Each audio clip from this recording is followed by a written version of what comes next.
This is a series that I'm doing to help you, if you have decided to build a business, to help you make a decision about what kind of business you want to build.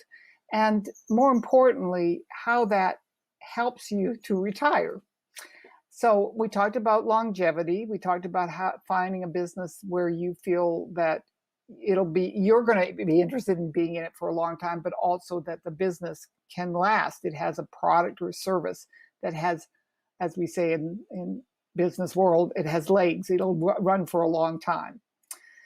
Today, what I want to talk about is an issue that has a couple of different ways to look at it, and that is competition. Do you want to get into a business that has a lot of competition, or do you want to get into a business that has very little? And there are pros and cons to both. I have, I think, fortunately, tended to work in businesses where there was almost no competition. Nobody did that. If they didn't get it from me, they couldn't get it from somebody else. And I've continued to do that. The downside to that is then you have to do a lot of educating of your prospects. They've not heard of that before. It sounds weird. They've never heard of that. It's never been offered to them before. And that makes people sometimes suspicious. So there's some education. You really have to build people's trust in you because you're delivering this service or this product. So as I said, you have to really build it.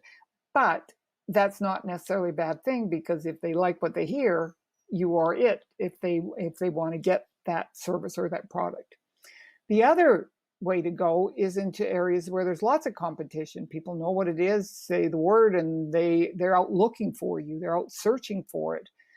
I talked to a woman the other day who had a business in one of those very competitive markets, and she said how she ended up having her business and selling it for $500,000. She said in a very competitive area, which means that somebody could just start it from scratch, not pay $500,000, was the systems that she had. So the way you build your business can make your business both unique, even if it's in a competitive area. Competition within an industry or a service offering, again, can be positive or negative. It's how you look at it. And when you're making a choice about your business and you're making a choice about which business you're going to start, be thinking about how often you've heard that business referred to. Do you see it on television being advertised? When you go out networking, which I would highly recommend that you do, or on networking online or in person, just to see how many people are offering that service or that product. I remember I was a long time member of our chamber, and literally things came in waves. One wave where everybody was an SEO person, and another wave everybody was a web designer, another wave everybody was in technology. So it was interesting because do you want to be on that wave? If you can be ahead of it, that's great, but you certainly don't want to be behind it.